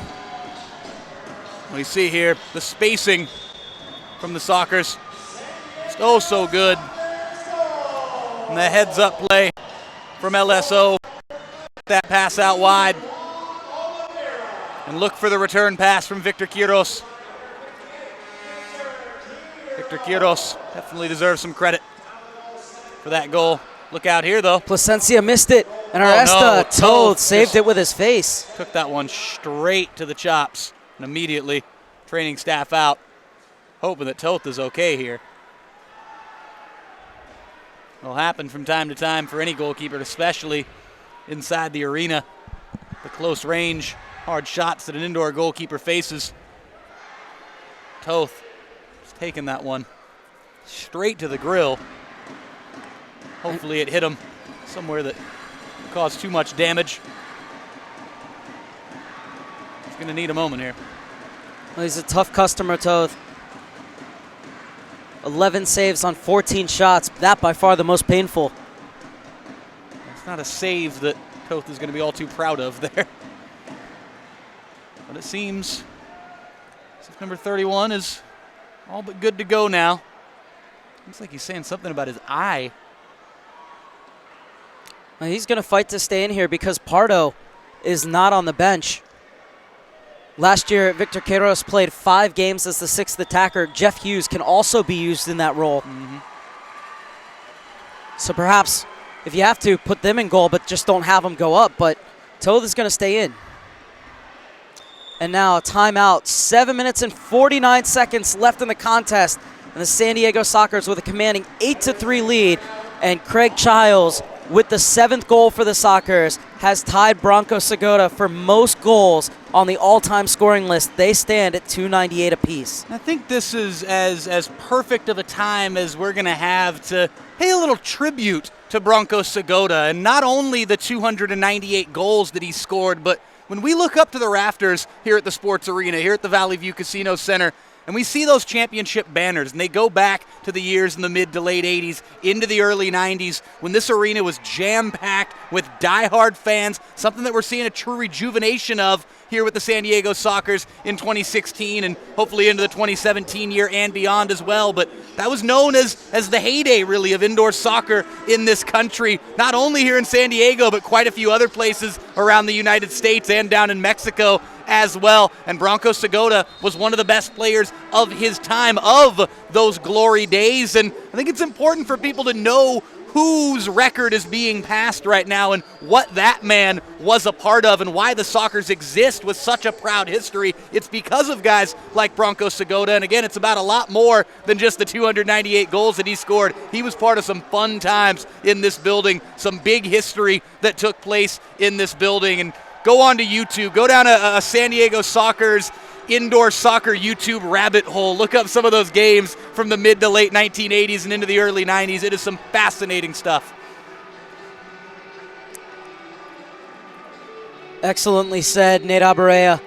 So the Sockers have to defend this kicking. Well, they don't really have to, as that one's put way into the netting. Or the defending can be done for them.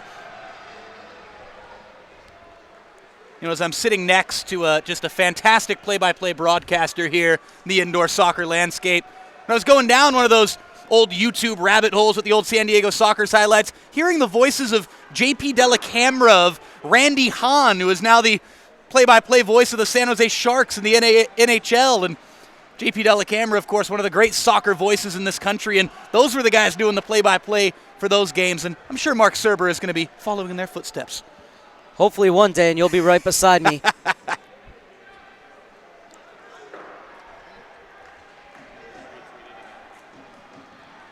Hughes up the boards for Childs.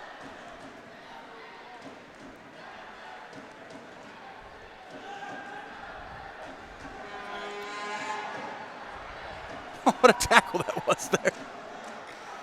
Cruel the way that thing popped up in the end. Gonzalez will get it clear. Childs is pushing up. He's staying up. And this is that time now you have to feel with a 5-goal lead, the Sockers are going to do everything they can to get Childs the record, and he could get it here. Queiroz. Childs has a player draped around him, and Escoto has to spin back with it.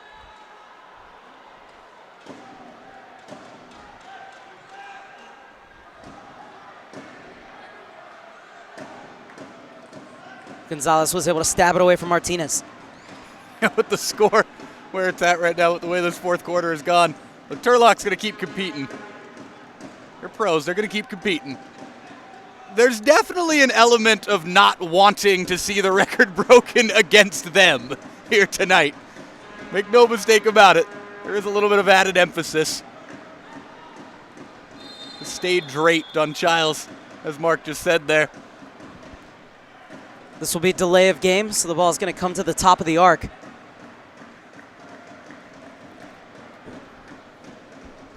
Six minutes and 5 seconds for the Sockers to hold on to their 5-goal lead and for Craig Childs to break the all-time scoring record. Obviously, these fans are really hoping, and yours truly, and sitting to my left, Mark Serber, we're all hoping to get to this free kick here. Campos plays it into the corner. Everybody hoping that Childs can break the record tonight, because otherwise the Sockers are on the road for the next month. Escoto is trying to find Tovar, who's streaming down the near side. That's a bit of obstruction for sure. Will it be a blue card? Thing about it is you can use your body position, but when you already have the body position, you can't stop and bounce back into the player before you go forward again. Well, I think the slight elevation, and I mean ever so slight elevation of the elbow there, was also something that drew the attention of the referee. Nothing too malicious or too crazy there, but it did seem as if the elbows were ever so slightly raised. So Escoto hammers it right into Campos. Gutierrez. Escoto wins it back. Falls kindly for Oliveira. 9-3. Oliveira gets his second. Can't give the Brazilian that much space. He'll make you pay. A lovely finish in the end of it. Patient before hammering it home. 9-3 in favor of the Sockers.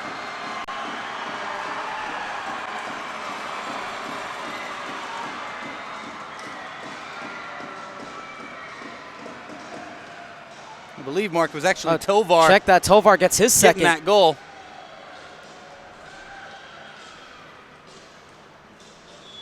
It was Oliveira who played the pass.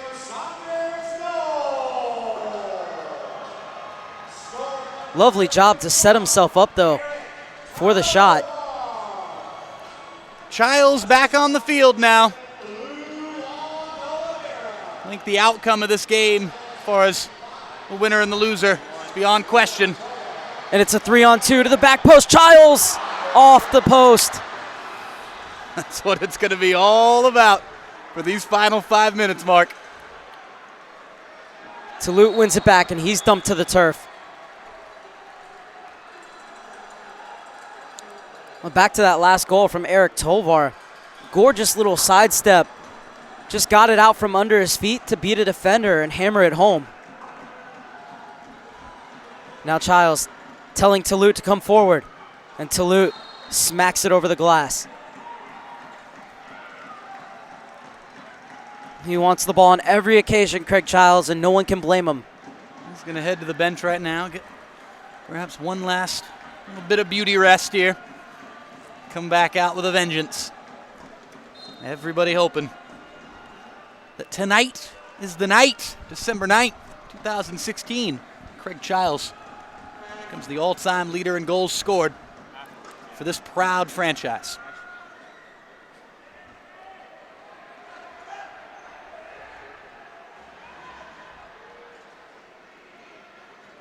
Craig Childs has scored in all but one game this season, and every single one of those games were multi-goal games.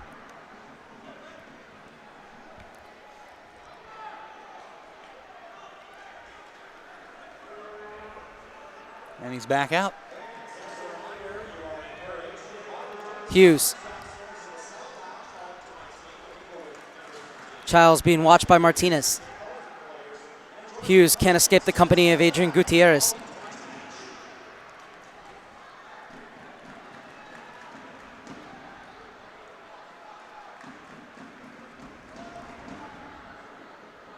Childs. Still going Childs. Leaves it off for Cerda. Played inside Childs, unable to weave his way through was Medina.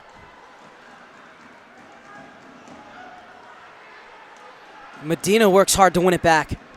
Off the boards for Childs. Childs working 1-on-3, and he'll be whistled for the foul.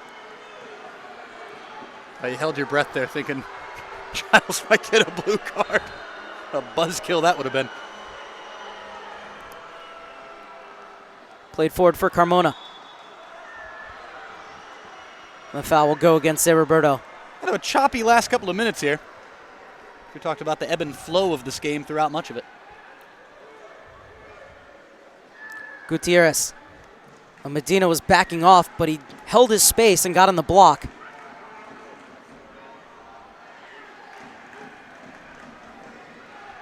Phil Salvaggio barking out some instructions to Craig Childs, said, stay up, stay up.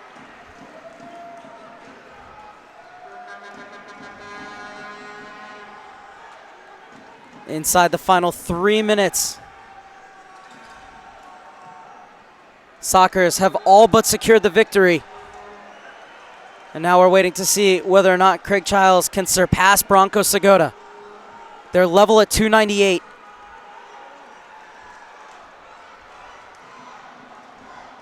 It's into the corner for Childs. Man, these Turlock players, every time Childs gets the ball, they're sending 3 to him. Saying anybody else but you, bud.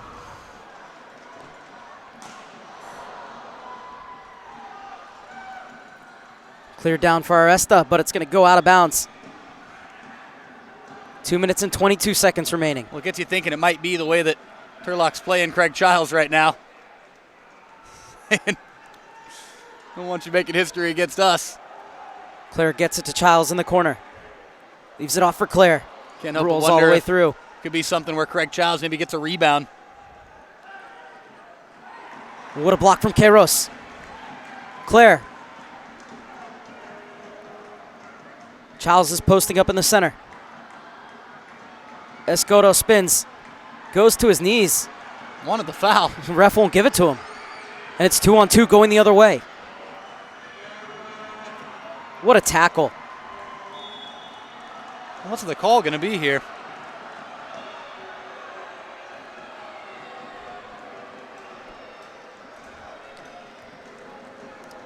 Good sportsmanship from Queiroz and Aresta to realize the situation that they were both just going for the ball. And it's going to be a drop ball. And sportingly given back to Welch from Victor Queiroz. Final minute and a half. 90 seconds to get the ball to Childs and let him crack one. Martinez. Toth did well not to give up a rebound off the boards. Love Toth when he does what he has to do. Pin it up against the wall. It's clear. 2-on-2.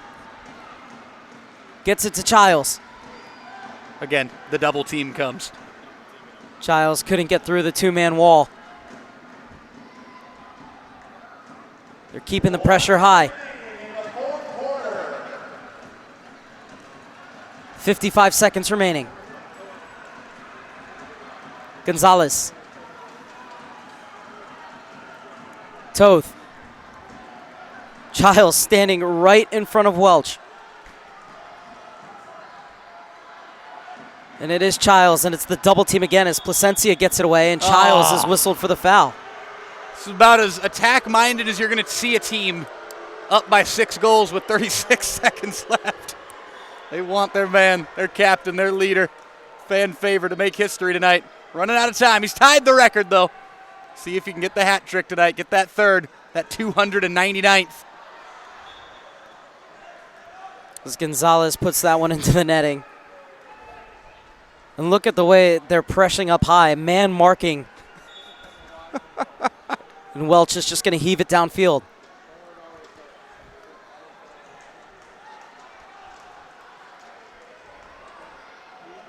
Well, it may not happen tonight, but Craig Childs has tied Bronco Segota's record. One more chance. Martin, Childs, and Bonilla will be called for the foul. Here we go, Mark. 6.8 seconds left.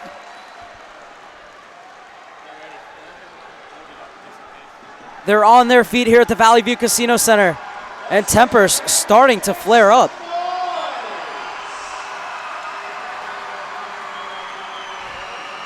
Well, this game has the air of a 4-4, not a 9-3. Are we on the verge of something special? How can they work this? Toth comes up and says something to Childs.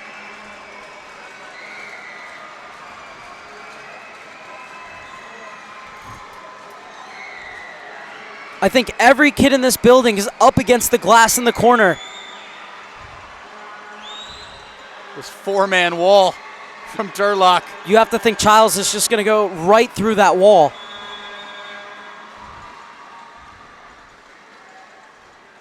And Childs will call a timeout. Well,